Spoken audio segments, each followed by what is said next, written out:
I mean, when you work with cars, you have a lot of accidents. This was just probably bigger than most, but it was okay. Hey, it was better than a broken leg, at least not hobbling around for 2 months. This was maybe 10 days total intensive care in the burn center, and then I'm out. I mean, I had no face 2 weeks ago, and now it's like, okay.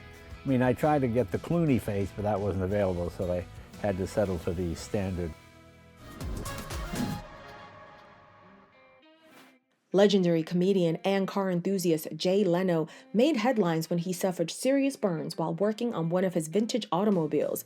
The former Tonight Show host opened up about the accident and his remarkable recovery. The car that had the accident was a 1907 white steam car. And the way a steam car works is you have to heat the water to make steam. So you have gasoline, which is a liquid.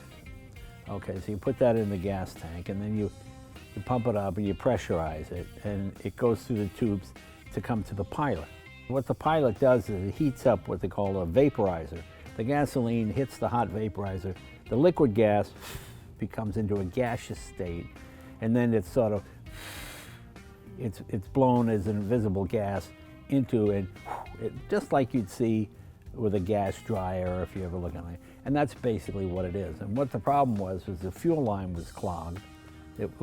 Gas wasn't coming through fast enough. So, oh, well, let me get under there. So I get under there, of course, and I'm trying to pick it. Okay, blow a little air through the line, and of course, I got a face full of gas, and it sort of lit my face on fire. But I'm not really a panicky guy. I said, Dave, my face is on fire. And Dave, what? I said, my face is on fire.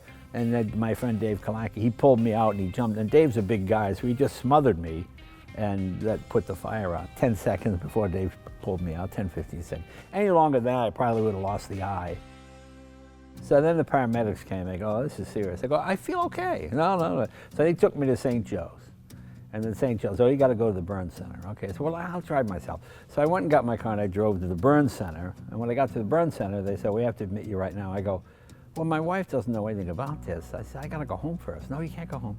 I said, look, let me go home and I'll come back in the morning. So I drove home and I spent the night at my house. And then I woke up this morning and I went to the burn center and then I stayed there.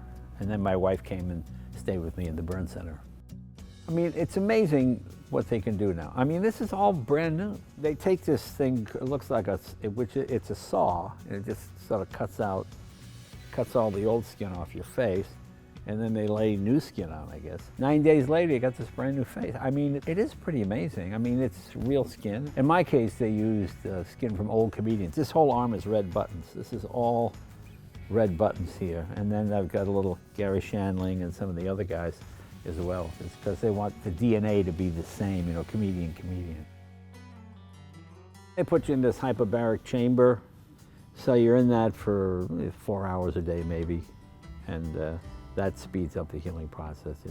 If you want to know what it's like to sit in a coffin oh, this is, yeah. Oh, so this is the rest of my life, I'm sitting in this coffin, all right. Yeah. We had Emeril Lagasse on once. He made this rock salt chicken, which was fabulous. He took this chicken, packed it in rock salt, and then cooked it, and then you break the rock salt. And, oh, it was the juiciest, most delicious chicken. I'm thinking, well, that's what I said, my face is going to be so juicy and delicious by the time they take this thing off of here. It'll be fantastic. I didn't make my money being handsome, okay? So luckily that was not, it was not a deal breaker for me. Travolta sent me a big Italian basket, and Tom Selleck sent me these flowers, and Russell Crowe called from Australia.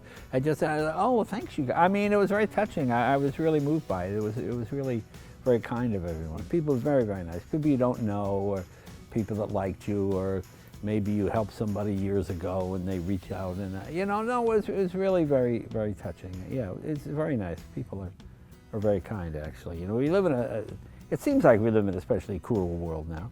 But even social media, I'm glad you burned up. I didn't get any of those. You know, there's also, I hope you die, you know. But no, I didn't get any of those. It was all I'm sure I will now, thank you. But no, everybody's all very nice. It was only 9 days later I was on stage. I mean, it kind of gives you a career shot in the arm because people, oh, let's go see him before he burns up again, you know. So, you know, you get that. And that's the funny part, because people would come to the show and go, oh, he doesn't look that bad. I mean, they come to see this briquette, you know, and then they go, oh, Oh, I think it's fake. I heard it's fake. And it's not fake. This is all the, and then you have to convince them. I had this garage since about '91. We work on cars, and sort of the idea, you get something running, and it gets running, you park it, and you move on to the next one, you know. 'Cause, I mean, the way, if I do one oil change a day, it's 18 months. Well, there's 204 cars on the road and 168 motorcycles.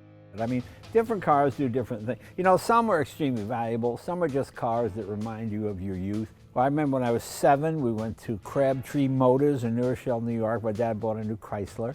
And I remember sitting in my dad's lap and holding the wheel. You know, because now the child would be taken away and put in child services and the father would be arrested. But in those days, you could sit in your dad's lap and, you know, not really steal the car, but I thought it was, oh, this is great. I thought it was the greatest thing. You know, when we do my car show, you get a lot of celebrities, and they'll say, well, I'm not a car person. I say, well, did your dad have a car? Oh, my dad had like a Packard, and we would go for ice cream on Sunday. And all right, so we find that car, a car like it, and we go for ice cream, and people start talking.